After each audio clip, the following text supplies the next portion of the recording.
皆さんこんにちは and welcome to Shogo's podcast. So today, I need to tell you guys in advance that what I'm going to be talking about might go all over the place. It's because it's something really difficult for me to explain, and I'm just really hoping that I won't make any misunderstandings through my explanations because of my English level. But this is something that I really wanted to talk about, so I will try my best. If you don't understand, if you couldn't understand what I meant, please let me know in the comments, and I'll definitely give you replies to explain more. So, it's actually about Nobita from Japan. Now, I actually already finished filming the collaboration video with them, and as you saw in my main channel, on my posts, I usually gather a lot of questions for the interview. So, for example, recently I've gathered questions for Waragiri Battosai-san, who is a very famous Iaidoka Battodoka in Japan, and also Kimono Sunao Sensei. She is a very famous kimono dresser YouTuber, and I'm going to be collaborating with them as well. And also, of course, I gathered questions for Nobita from Japan for Nobita too.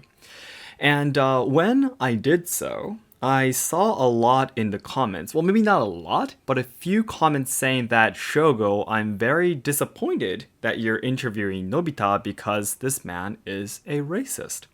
Now, to be very honest with you, I did not know what the comment meant at first.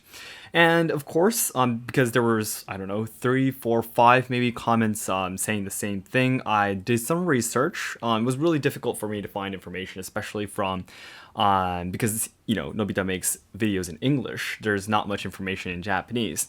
But I found some of the information. It seems in 2018, please tell me if this is wrong in the first place. In 2018, it seems the video is already deleted, by the way. It seems he posted a video saying that how black people will be a harm to Japanese society or something like that. I'm sorry, the video is deleted. I was not able to see the video in the first place, and I do not know the full content, by the way.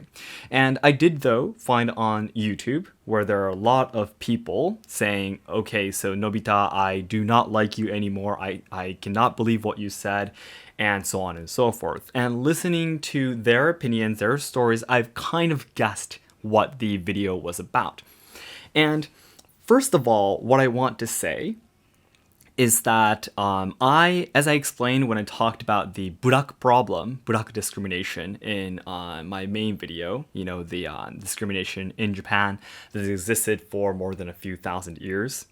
I talked about in the beginning of that video that I'm a person who is against all forms of discrimination or racism on this planet.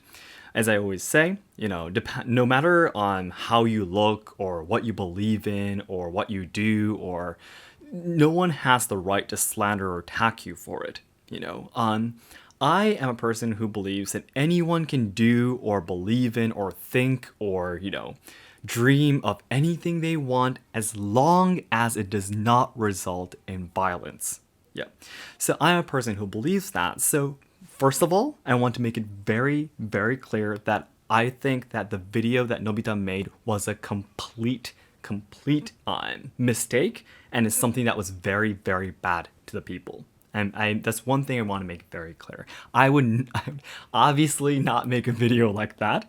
As a person growing up in the U.S., being married to a Chinese woman, Harumi, yeah, and being a Japanese person who was bullied in Japan for not being Japanese enough, I understand a lot more what it feels like being categorized, being labeled, being biased by where you used to live or, the language you speak or things like that, They never look at you. They're not looking at Shogo. They're looking at this Japanese dude. They're looking at this weird person who grew up in the US. They're looking at this Japanese person whose ancestors did whatever in history, back in the time, so on and so forth. They're never looking at me. I completely understand this feeling, so I am 100%, 300% against the video that Nobita made in 2018.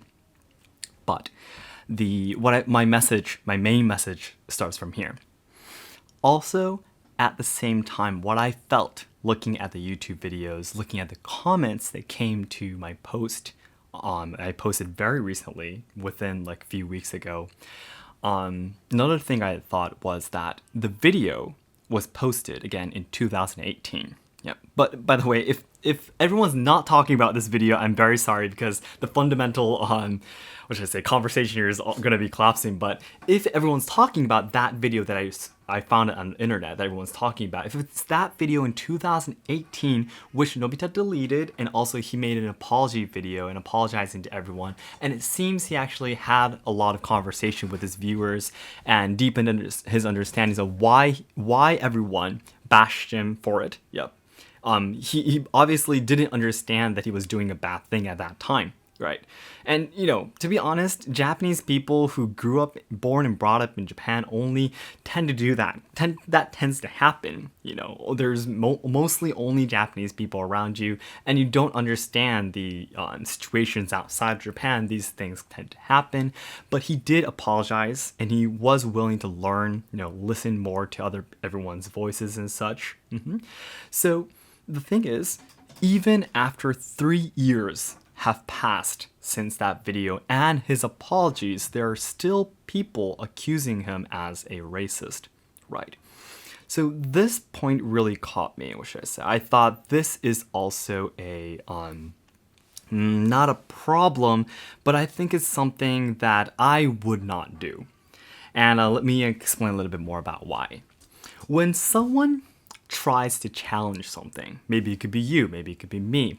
When someone tries to challenge something, making a mistake, it would absolutely happen.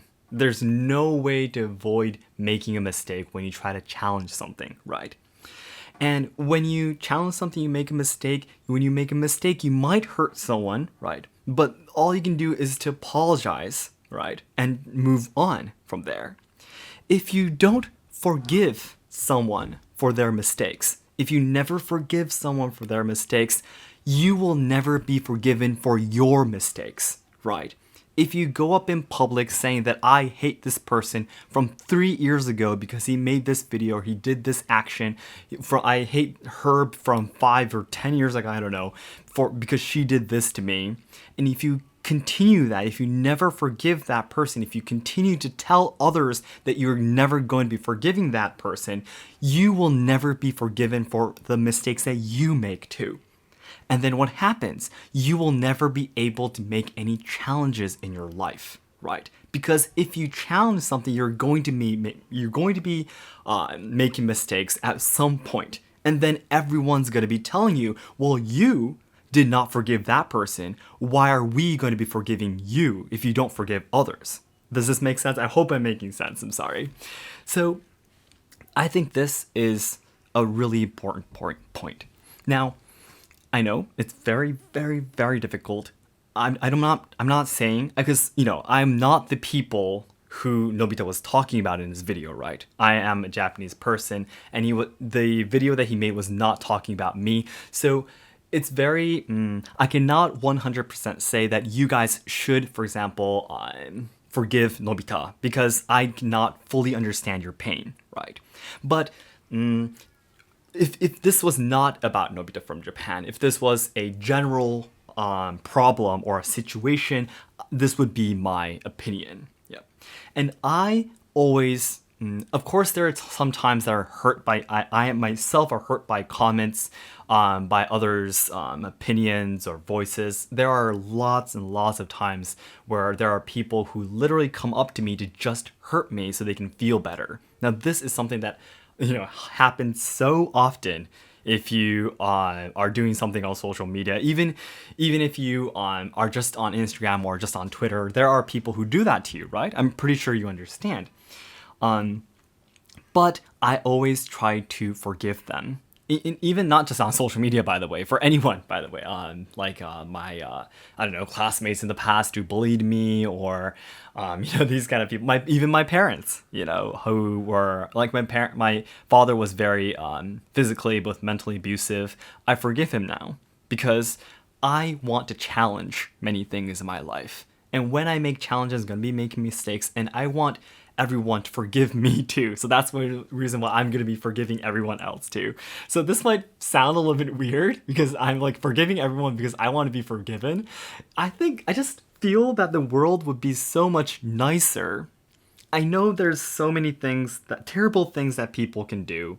And there are some things, some levels of things that can never be forgiven, right? But at the same time, it takes so much more power, so much more courage and energy to forgive than not to. And you need to be actually a stronger person to forgive. Forgiving is so much more difficult. But if you don't do that, again, I'm sorry I'm saying the same thing over and over, but you can't challenge anything in your life anymore. And then you're going to be eventually making it someone else's fault that you aren't able to challenge anything, but you caged yourself into this box of not forgiving. So this is something that I really, really wanted to talk about today. I hope what I'm saying makes sense. Sorry, these really difficult topics. I was only in the US when I was in elementary school, so my English level has basically stopped at that point. So sometimes, I really wish I had better vocabulary to explain these things. I'm pretty sure there are exact words to express the things I've been using 100 words to express. Yeah, but this is just something that I really felt looking at the comments of the post I made, for gathering questions for Nobita. And yeah, it's something that I always think about myself. So I just really wanted to share this with you guys, and it'd be great again if we can have like a nice conversation in the comments. I'll be waiting for your opinions and what you think about this. But again, at the very end, I want to make it very clear that I'm not saying that everyone should forgive Nobita, what should I say? If you can, I think that would be the best. But again, I don't fully understand your pain or everyone's pain, right? And of course, there's sometimes much difficult situations for someone to forgive someone. So I just wanted to share with you that I feel that it would be better if everyone could. Not just you, not just me, but everyone, It would be probably a nicer world, maybe, I'm so sorry. As I said in the beginning, this really doesn't have like a clear conclusion. It's just really my feelings, coming out of my heart, my mind, and my brain. But yeah, I hope you can give me comments and let me know about what you think. Okay? Alright, so then everyone, as I always say, the ultimate goal of my life is to make all Japan lovers' dreams come true. So I know there are a lot of people outside of Japan who are studying Japanese right now, or willing to train in traditional culture or travel Japan someday, But I am very, very afraid that Japan will not be able to make everyone's dreams come true in the future, because we are facing a lot of social problems, we are losing our traditional culture, and also the younger generations who are responsible for carrying on Japan are dying because of all the social issues. The suicide rate in the younger generation's suicide rate is the highest in the world, in Japan. So I really want to dedicate my life to try to make Japan a better place. I want to try to solve the social problems. I want to evolve and change traditional culture so we can carry it on. And I also want to help out the younger generation so they can have a brighter future. And towards this humongous dream, my first step is to achieve 1 million subscribers on my main channel by January 2023. So all your likes and comments will help to boost my videos to new viewers, so it'd be great if you can help me out. Thank you so much, everyone. And again, I will be waiting for your comments. Thank you so much for listening to the end. Bye bye.